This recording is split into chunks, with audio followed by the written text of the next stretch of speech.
Including the fundings.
and we can't let anyone else tell us otherwise.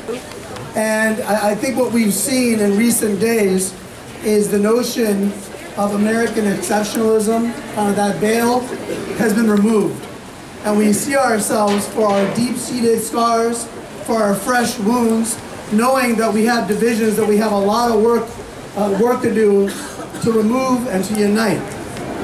And so I'm just so grateful that we live in this community that's a loving community, a community that looks out for one another, but it's not good enough, that we care for one another here. There's a lot of people that are in great fear in our neighborhoods, but certainly in other parts of the country. And it's our responsibility to care about them as well and do what we can to make sure that their voices are being heard and that we use our ability to be empowered here, our ability to speak up and come together as a community here to help protect them. And so I know there's been There's been a speech that's been circulating around the internet by Angela Davis, kind of the aftermath of the election, right? And there's a couple of things that she's talked about in this speech that I think are relevant to us right now. One is the issue of intersectionality. To understand that there isn't just one issue that we should be concerned about, but they're all connected with one another. So that if I'm concerned about safety in my neighborhood, I should be concerned about safety for undocumented residents in our community. If I'm concerned about my access to health care, I should be concerned about access to health care for every woman in this country. If I'm concerned about hate crimes against the South Asian community, I should be concerned about hate crimes against the LGBTQ community.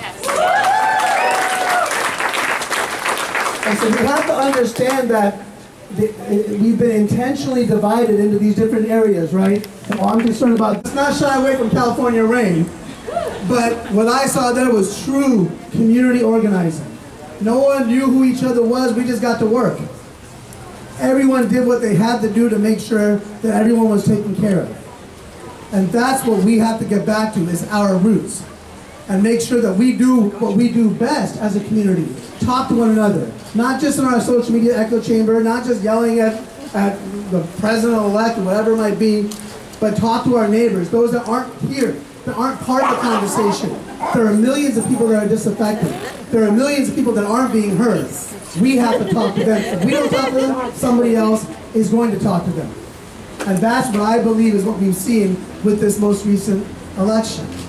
And so I'm just very grateful because I know that coming together like this, we can beat incredible odds. If that happens, not only do we sue, but every one of us should go and register.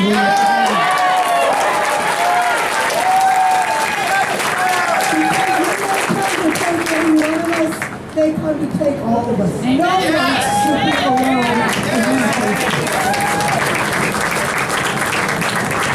Now, let's have some other things to remember. Although Secretary Clinton actually won the election, she didn't win the presidency. The second time in 16 years that the winner of the election did not win the presidency. And we need to do something about that. And there's a movement stemming in California to change that so democracy actually works. What that also tells us is that a majority of Americans rejected the hate that we are now facing. So let's remember, we're not in the minority, we're in the majority.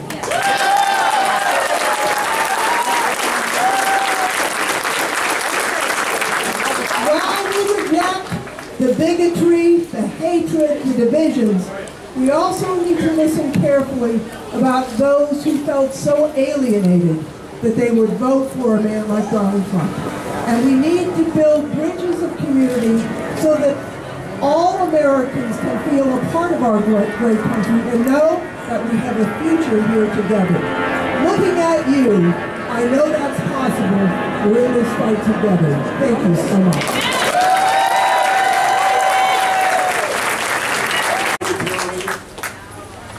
You know what Congresswoman Lofgren just said is the most important thing to remember.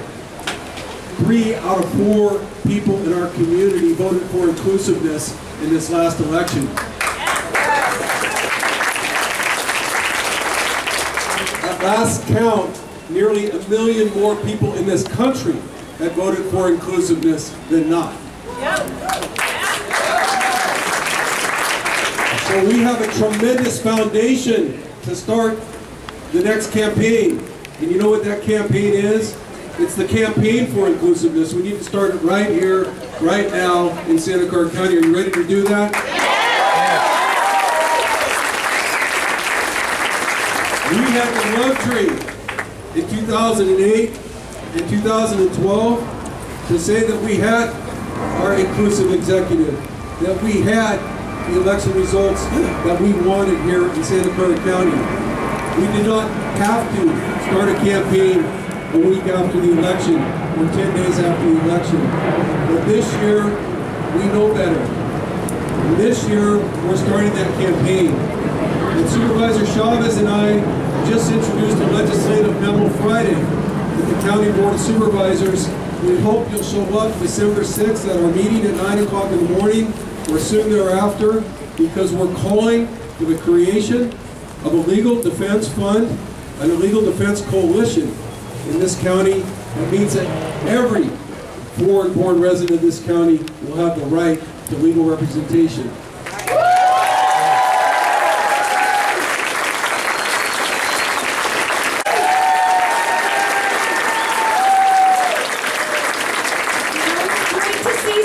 Friends here, and it's even better to see people I don't know. Doesn't it tell you it's time to make a change? Well, let me just say, I'm so excited that this community came together for this rally, but really let's remember this is the beginning of many more actions. We're in the middle of a movement, right? And the movement is to do what? The movement is to create a country that everybody's welcome, that everybody has opportunity, and that everybody can live the dream, right? That's our movement. So, I don't like to be at rallies without getting people shouting. You ready to shout? Yeah! When I make a friend, I'm going to say something, and I want you to say, in my town. Let me hear the in my town. In my town! All right. We fight. In my town! For everyone. In my town! We fight. In my town! For reproductive health rights. In my town! In my town! For acceptance! In my town! We fight!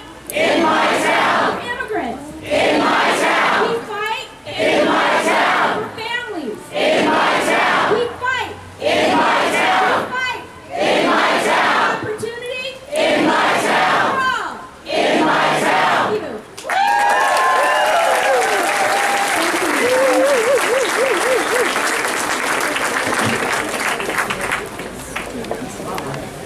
Thank you. Go after City Child. You're going to have to think about other people other than yourself, and when the fears and desires of others. So she got it. She said, Daddy, I get it now. I'm going to go and I'm going to mobilize. I'm going to get active. I'm going to make sure that people in my community are engaged. Well, we're at ground zero in that engagement. We're the shining light for all the rest of the country in terms of engagement, in terms of the community coming together. And I want to let you know that Martin Luther King's vision and his dream is not dead. But Martin never said it was going to be easy. All right. He never said it was going to be easy. But it's going to happen. But it's going to happen because of hard work, effort, dedication, and sacrifice. And everybody here and everybody in our community has that dedication. His dream is going to come true, but it's going to be as a result of what we do moving forward. So I want to say that I'm proud to be here.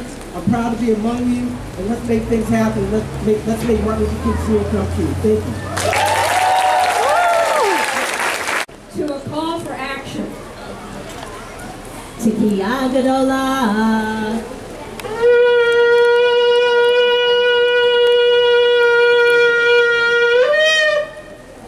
Thank you. I'm going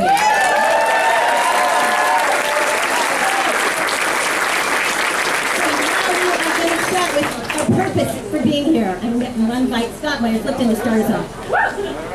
Well, Scott Myers and you, the residents of Santa Clara County, have come together here at City Hall under the banner of Protect Our Community. This rally is our kickoff event of a very broad coalition to create a wall of love surrounding our community that is held up by three values that we see here. The protection of immigrants and dreamers, the protection of our constitutional rights, and to stop hate crimes, and to protect affordable health care. Today, we are asking you, who are all gathered here, to get engaged in one of these values. And when an action is needed that requires many voices, what we are calling a super coalition will come together to support one another. Let me say a few words about this wall of love. We believe the best protection of our community is a wall of love that surrounds our community and county, and let's dream big, eventually our state and our nation. This wall does not divide our community, as the president-elect wants to do, but by the immediate deportation of 3 million of our people, or by building a large wall on our southern border, or by creating a national registry for Muslims, which you just heard about from Zoe, or by cutting health insurance for up to 3 million Californians by repealing Obamacare.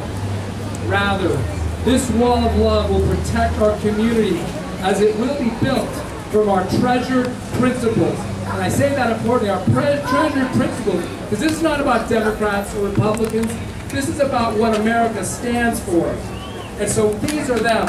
Our right to religious, you can clap.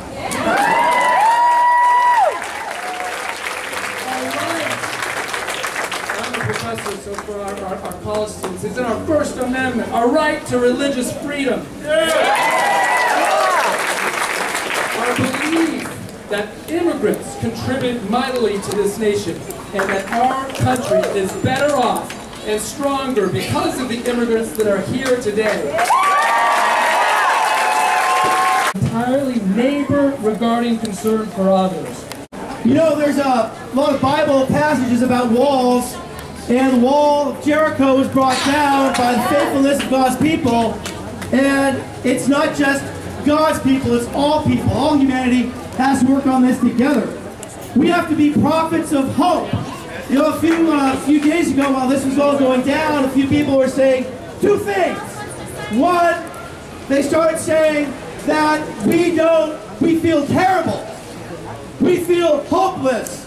We feel powerless. We feel depressed. What should we do? They turned to the faith community. I got all my colleagues who are sprinkled around here. And we were also in that same place, but we had to rise above what we're feeling. And we had to recognize that the number one thing we had to do is provide hope and inspiration. And that inspiration comes from the faces of these young people here. That it's their world that we're fighting for. They're the ones that are growing up in the world. It's their future we're fighting for. If we don't have hope in their capacity to be agents of change, we might as well hang it up. The second thing that people are saying is, we should give someone a chance. I'm all for giving someone a chance. Don't be an alarmist. Don't make people crazy. Don't make people afraid. My thing is, it's clear, history has shown, and the appointments have been made that indicate that we need to be vigilant.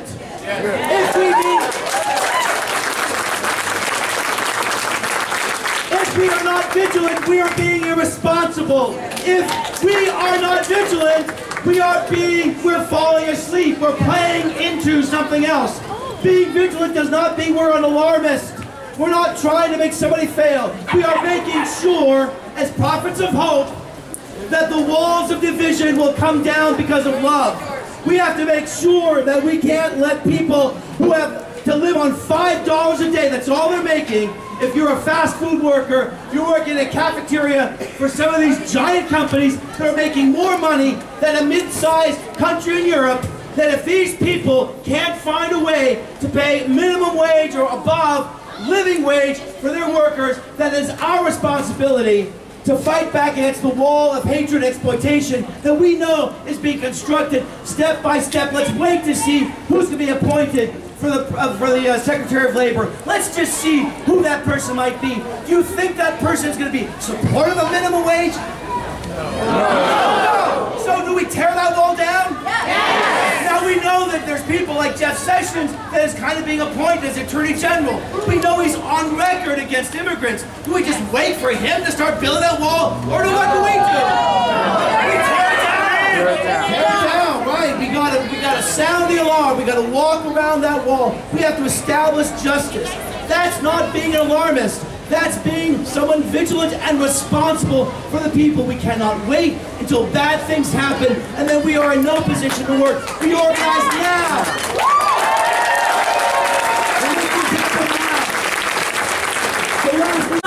In my heart and in my mind that this is an opportunity for all of us to organize, to come together as citizens of the world. Because when I'm asked, where are you from? I say I am a citizen Yes. We all are citizens of this world. So whether we are recent immigrants, Muslims, Native Americans, or white, we all have the right to be here. That we belong. And let's not forget that. And we can take the space. Take the space because we have to feel we belong and are protected by the feeling of love within us. But this is also an opportunity for all of us, for each of us, I think, to examine and confront our own bigotry that may be within us. And fight to protect our neighbors, our communities, and bigotry that they might be victims from others. This, I think, is also an opportunity to unite and to think and recognize it. What are we for? Not what we are against. Standing Rock is doing this, and they are for clean water. And they're bringing thousands of people from all over. I was there, and they are for clean water. They're not anti-pipe. So we need to come together in action and really think about what are we for. Yes. Spoken word inspiration.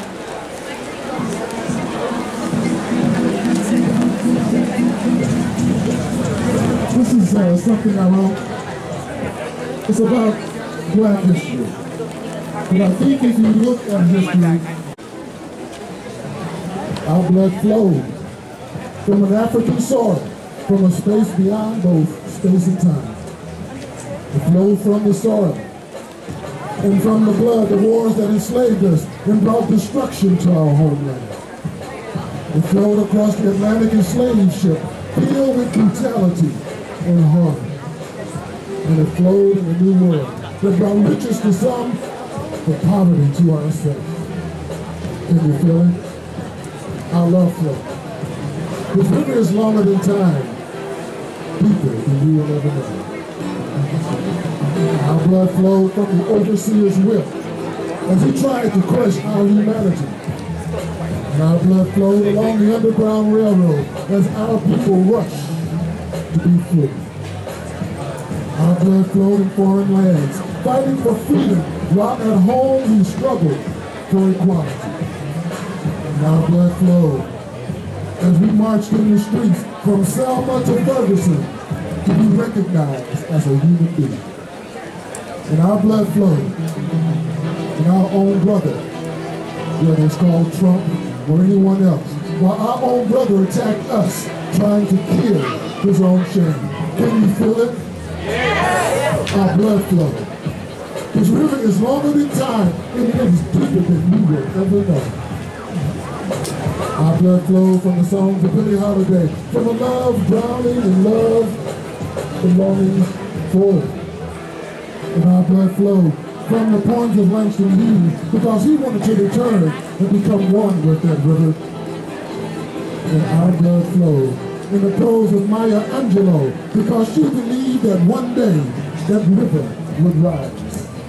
And our blood flowed from the horn of Miles Davis because he knew that life moves in shades of blue. And our blood flowed in the rhyme and rhythm of Tupac. Caught in a riptide of violence, he never ever gave up hope. And our blood flowed in the sermons of Martin-Luther King. And just like the river, the struggle goes on and on and on. Can you feel it? Yeah. Our blood flows. This river is longer than time and deeper than we will ever know. We are a people in search of the meaning, but we will only find it in the flow. Ladies and gentlemen, I would suggest that the struggle that we have here is bigger than this valley. It is bigger than the state. It is even bigger than this nation. The struggle that we have here is going on in France. It's going on in Scandinavia. It's going on in Great Britain. Voy a dar un poco de mi testimonio en español. Primero que nada, estoy bien emocionado porque veo tanta gente el día de hoy.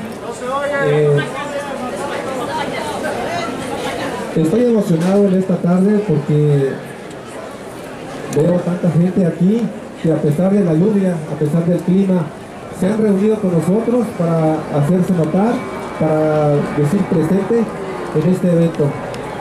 Mi nombre es Ramiro y voy a compartir un poco de mi testimonio. Soy un inmigrante, padre de familia, que ha vivido por más de 20 años aquí en San José. Esos 20 años han sido 20 años de retos, 20 años de dificultades, pero también de esperanzas. Cada año es una esperanza de una oportunidad, de una reforma migratoria, la cual no se ha llevado a cabo por una u otra razón. Yo tenía todas mis esperanzas, toda mi fe, ¿verdad?, en este nuevo periodo de gobierno que viene. Y el día de las elecciones, estaba yo trabajando en la noche, pero estaba yo también pendiente de cómo iban los números en las votaciones. Cuando se llegó el momento de que dieron el conteo final y que ya teníamos un nuevo presidente electo, todas esas ilusiones, todas esas esperanzas se vinieron al suelo, se vinieron abajo. Pero dije yo, no todo está perdido, esto apenas comienza, pero tenemos que hacerlo unidos como comunidad, porque la unidad trae progreso, la división trae fracaso. Por eso yo les invito a toda la comunidad del día de hoy que mantengámonos unidos y bien informados. So we all came here today.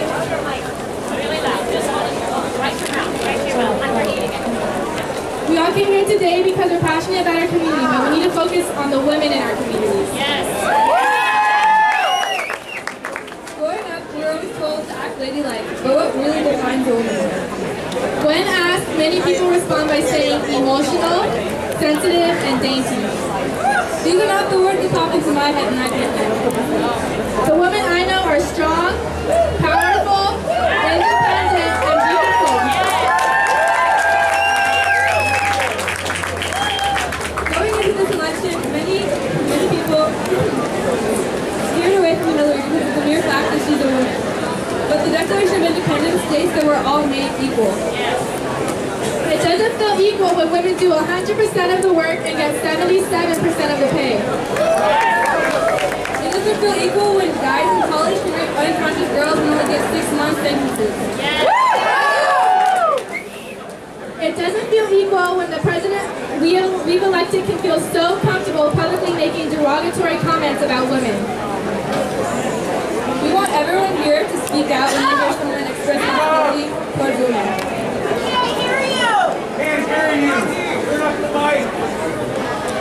We as women especially need to protect each other and look out for one another, because it's hard to feel safe when you hear so many hateful remarks just casually being thrown around, even by our own soon-to-be president.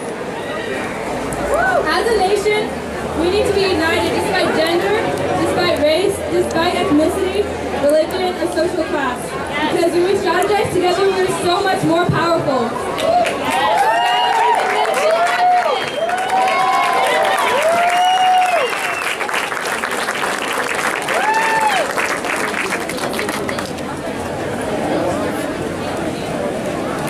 Thank you everyone for being here at DCP Alum Rock, and I'm part of the statewide strategy team for Californians for Justice. I'm really glad I'm hearing some people talking about the environment. I just want to emphasize that I'm speaking right now of the earth because of all the times that it's not spoken about.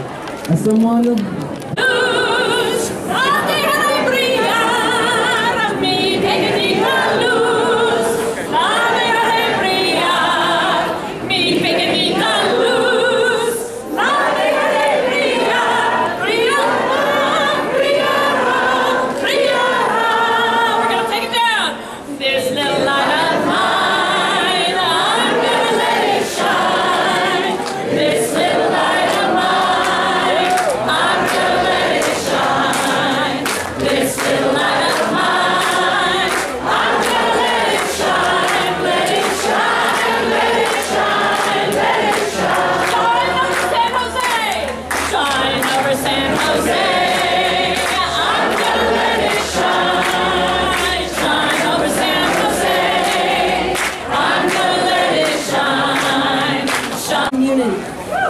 denial of universal health care is not just like the rain we have today. It's not just something that happens because capitalism just happens.